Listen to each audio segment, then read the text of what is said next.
Welcome traders, my name is Tomasz Wiśniewski, I'm Chief Analyst in Alpari Research and Analysis, and welcome on our daily analytical report. We have a Friday, last day of the week, and we can be happy with the volatility on the market. I'm not happy with the directions because we had hawkish Yellen 2 days ago, we had dovish Yellen yesterday, so there is volatility, but we are sticking a side trend, and you know that I prefer when market is moving in one direction. I'm a trend trader, I'm a trend follower.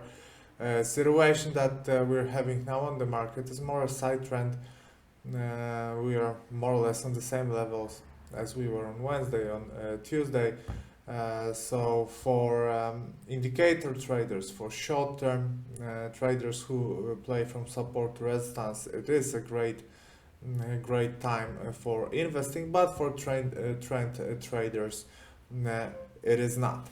I will show you how it looks on a chart. As you can see, I will explain what happened fundamentally to you using euro to American dollar chart. So as you can see, this is Wednesday, and Wednesday ended with hawkish Janet Yellen.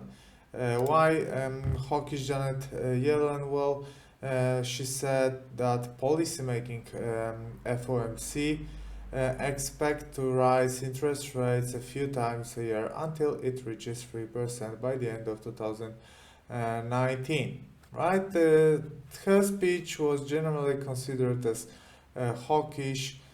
That is why dollar was significantly stronger. After that, as you can see, the price rebound, and what we had ECB. Here are the candles from the ECB. Rates remained unchanged. Also, there was no change in the stimulus on the market. But from what I'm thinking is that market was expecting hints about tapering QE. So Mario Draghi ignored the latest data from CPI, which showed that inflation is slowly picking up, and he said that there was no discussion about tapering QE. That was a bit dovish, right? Because introducing QE sent euro lower, so tapering QE should send euro higher. As that was not discussed, we had a downswing. This is this downswing from dovish ECB, dovish Mario Draghi. So we had a hawkish Yellen on Wednesday, dovish Mario Draghi on Thursday, but after that, 24 hours after her initial speech on Wednesday, Janet Yellen was more dovish, right? What Janet Yellen said on Wednesday, on Thursday, she said that US economy is not overheating, which, well, generally it was considered as a dovish statement. So we had this bullish reaction. Now dollar is a little bit stronger. So as you can see, we are more or less on the same levels as on Wednesday. This is Wednesday trading after roller coaster side trend. We are on the same levels. What we have today, let me show you the calendar. Friday, we'll have a speech from President Trump. Inauguration today. It shouldn't have a huge impact on currencies.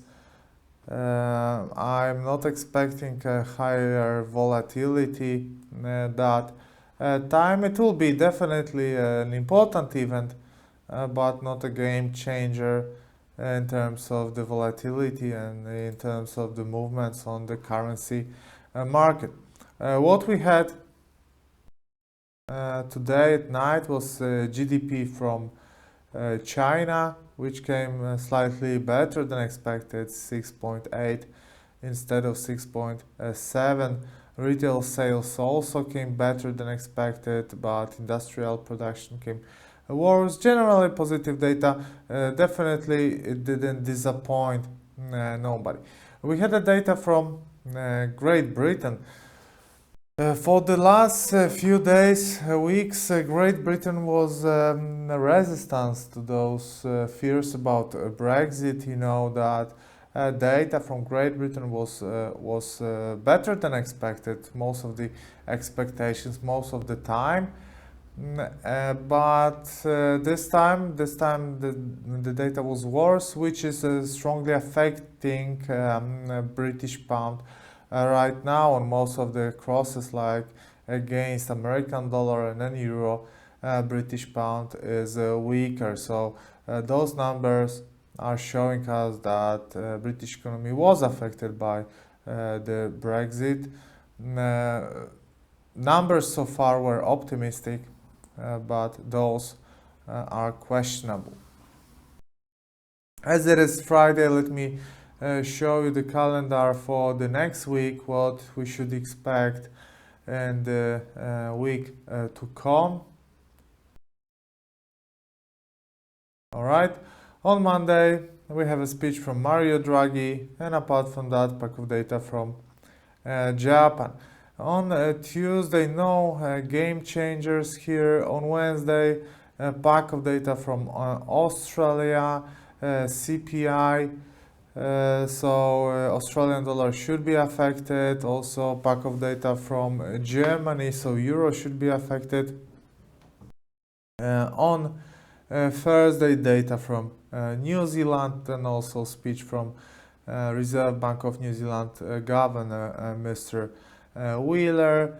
As always on Thursday, pack of data from American job market, and on Friday, pack of data from United States with GDP from the fourth quarter. But as you can see, next week won't be so busy as this one in terms of the macro calendar. Okay, I think we are all right now to see the chart. You know what happened from the fundamental point of view. So Yellen and Mario Draghi were driving were initiating the movements on the market, and market situation was focused on words from ECB and from FOMC in the person of Janet Yellen. Also, many market participants are expecting inauguration of President Trump, although it shouldn't have any strong impact on the markets. So, fundamentally, that's it. Let's focus on the technical analysis. As you can see, euro dollar was making more or less the same correction. So this is 105 pips correction, this is 105 pips correction, and the latest was 127.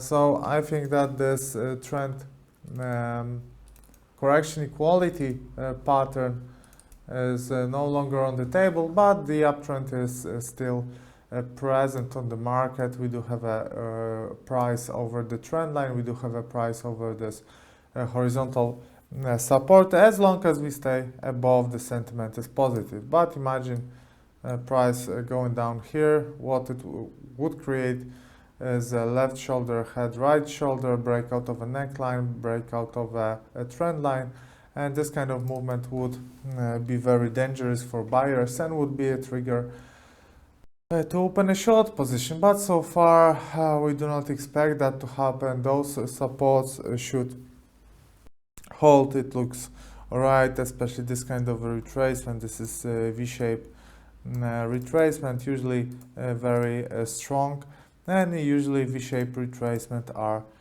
continue. That was euro dollar. Let me show you gold. After hawkish Janet Yellen, we had this. Maybe I will show you hourly chart, so we will be able to see what happened on Wednesday. This is this hawkish Janet Yellen. So American dollar was stronger. But as you can see, buyers are fighting to keep the price above this horizontal long-term support.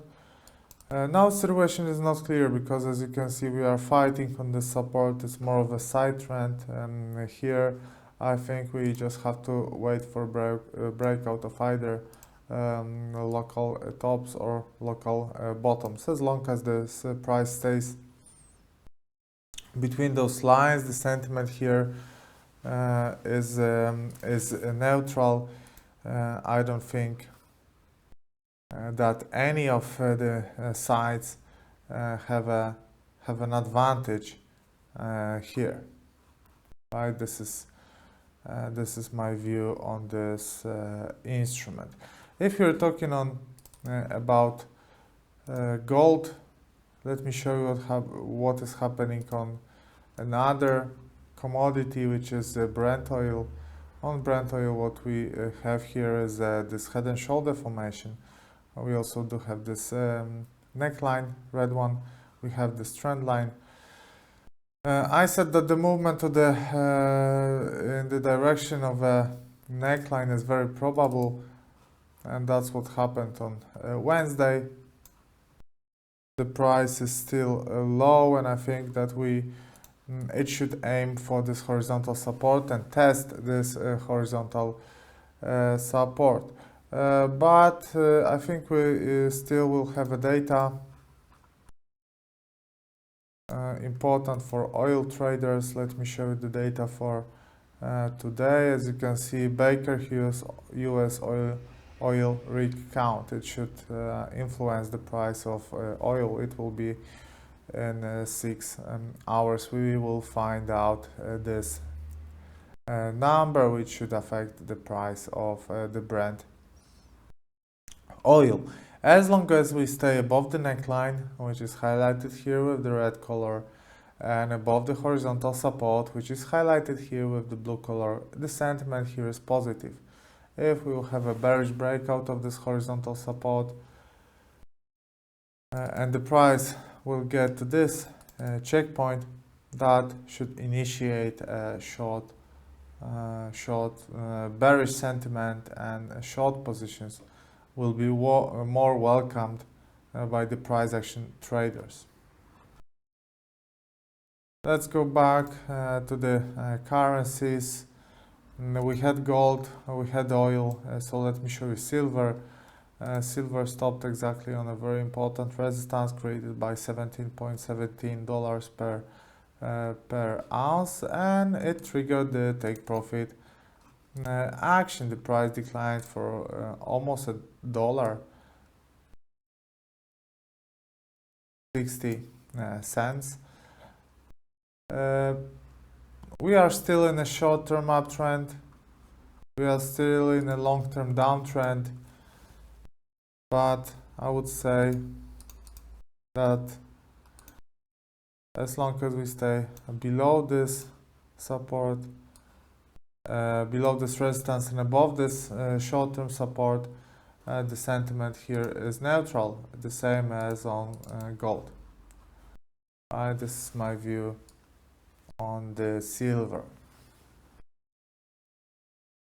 Let's focus on currencies right now. That was a beautiful movement on euro to Australian dollar, also supported by Mario Draghi, but I'm telling about this descending triangle. So what we had here was this movement, 87 pips. Unfortunately, the price made a V-shape retracement, and now it's coming back above this horizontal resistance. If they will manage to come back above this resistance, this will be considered as a false breakout. And look what happened after the last false breakout here. 600 pips higher, right? Almost 600, 580 pips higher. So if the price will manage to go above the support, maybe we can expect the similar movement. Well, movement at least to this area.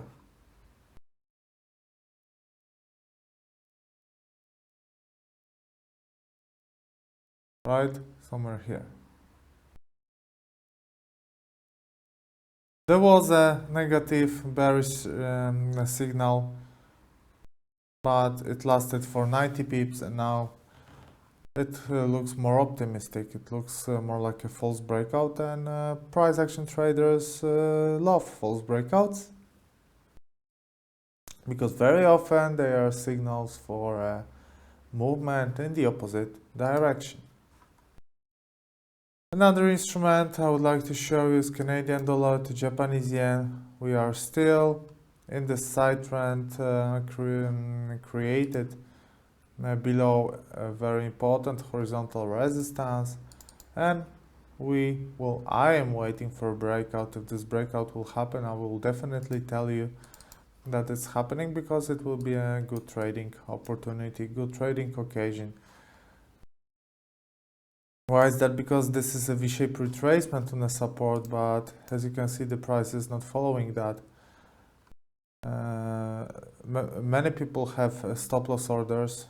Many buyers, I think most of the buyers here, have a stop loss orders below this V-shaped retracement, and once there will be increasing selling pressure on this level and the price will manage to break this level, this movement will accelerate because of those stop loss orders.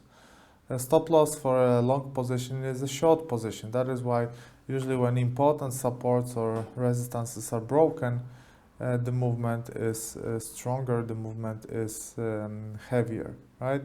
That's what's happening when the supports or resistances are broken.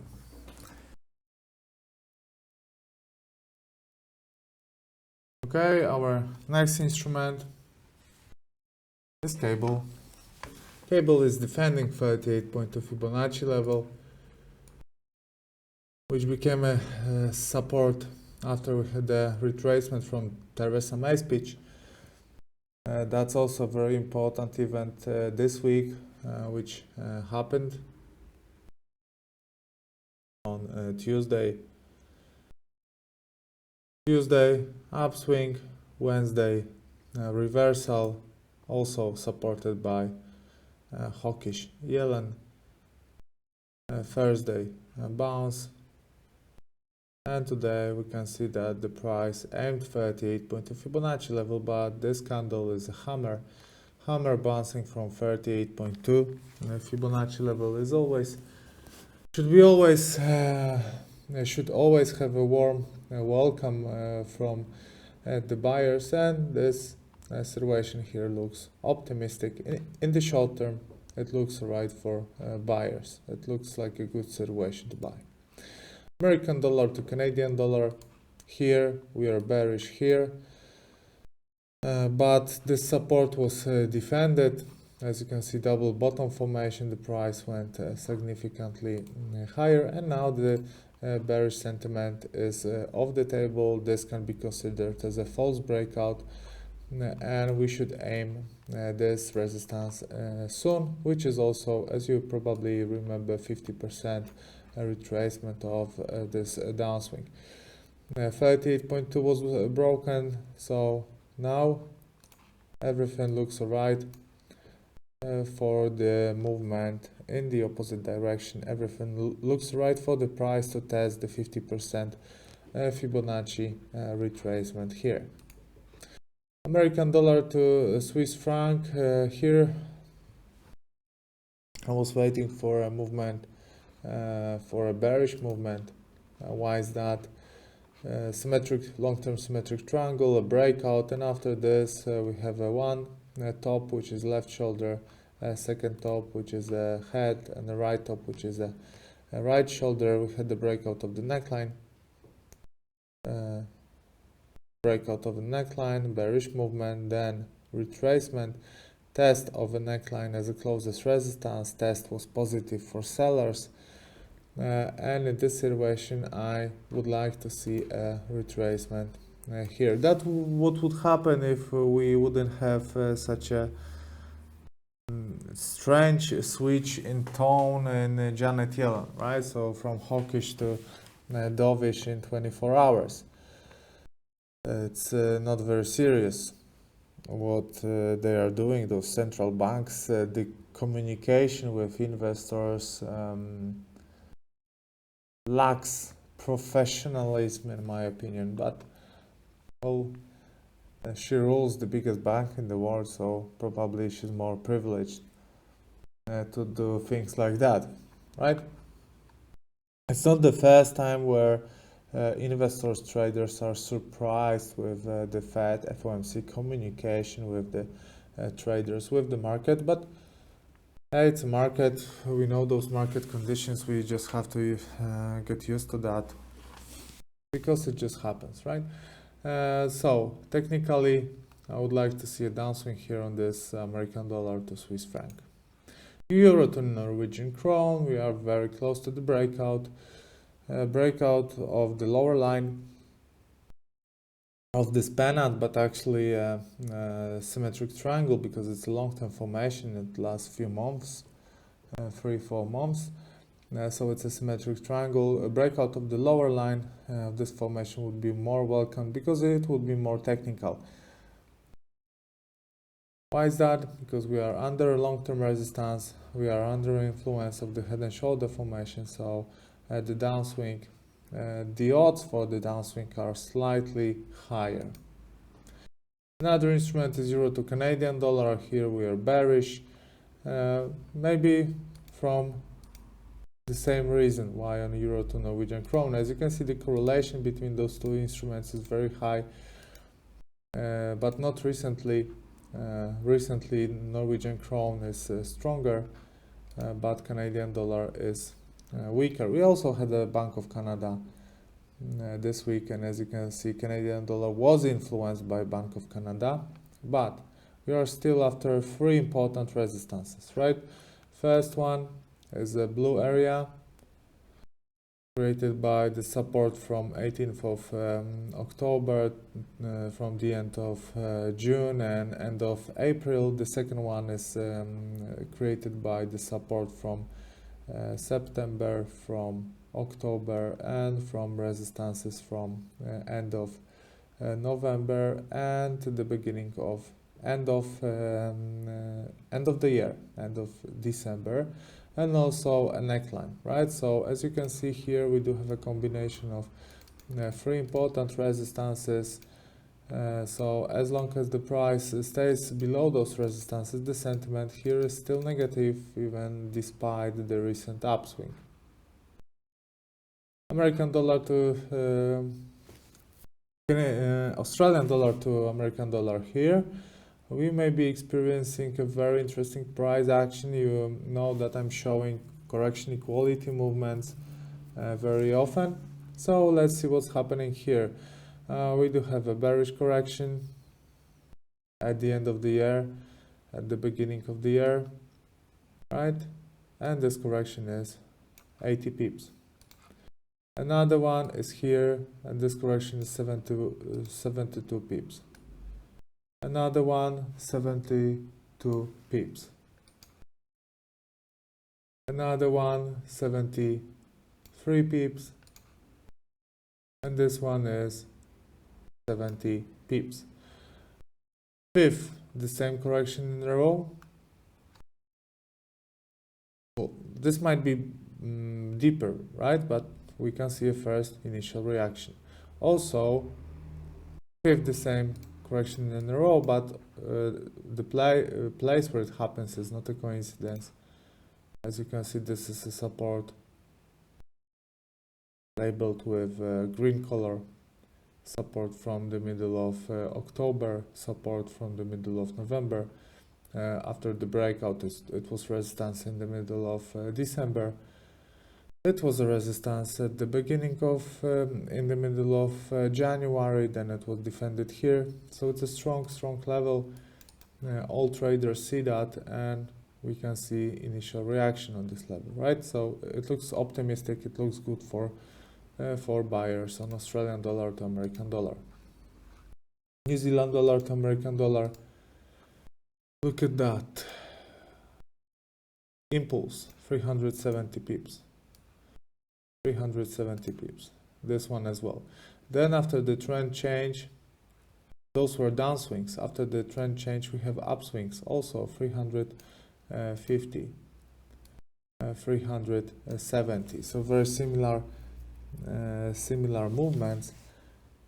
This can be considered as a false breakout below the trend line. The price is back again above the same situation as on American dollar to Canadian dollar, but they found the first resistance, and for this price action what we see is a triple top formation. I won't even show you I will, indicators. For sure there is a divergence. Yes, there is a divergence, that's not a surprise, but these are strong signals from weak instruments, right? So in my opinion, indicators are weak. Divergence is maximum what we can get from indicators, and they are giving you a sell signal here, but what I would wait for is breakout of this neckline first before going all short. And euro to British pound, there was a nice head and shoulder formation, left shoulder had a right shoulder, there was a neckline, so sellers had a beautiful chance for a downswing, but they didn't use that, right? They didn't manage to pull the price lower, which shows that sellers are not determined, they are not strong at all. We say, price action traders say if the price does not want to go down, it will go up.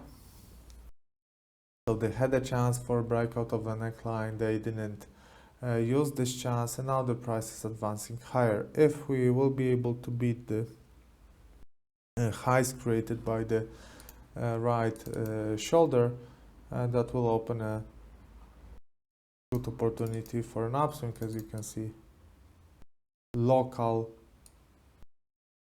short-term resistance is here. Maybe let me change the color like that, because this green one is long-term, this red one is short-term, and if the price will get here, that will create a nice buying opportunity for euro against British pound. I will finish this report with an exotic instrument, which is American dollar to Polish zloty, where we nicely bounced from support created by the upper line of the symmetric triangle seen recently, right? From it was all year of trading for 2016, the price was mostly closed in the symmetric triangle. After Trump was elected as a president, we had an upswing. After upswing, we had the first test of this line as a support, which was a resistance, and this test is positive for buyers, so it actually looks like the upswing will be continued. If the price will close somewhere above here, they will start making higher highs and higher lows as well, and that definitely will be the buy signal. So we finished quite interesting week with a few nice movements. Unfortunately, those movements, many of the instruments are in a side trend, still waiting for a breakout. But maybe if you invest in a short term and you play from support to resistance, this situation is good for you, and you found a few interesting occasions on the market. Right now, me and other trend followers are waiting for breakouts. And it is always better to follow the trend, because there are always higher odds of trend continuation than for a reversal. That what I was showing you on yesterday's webinar about technical analysis. Today's webinar, which we'll have after the break, will be about MetaTrader 4, so I will show you how to use this platform for trading. Okay guys, thank you very much for presence on this seminar. Remember that trading and investment in financial markets involves an element of risk. And also, please follow us on Twitter on Alpari Array and our website alpari.news. Thanks very much and goodbye.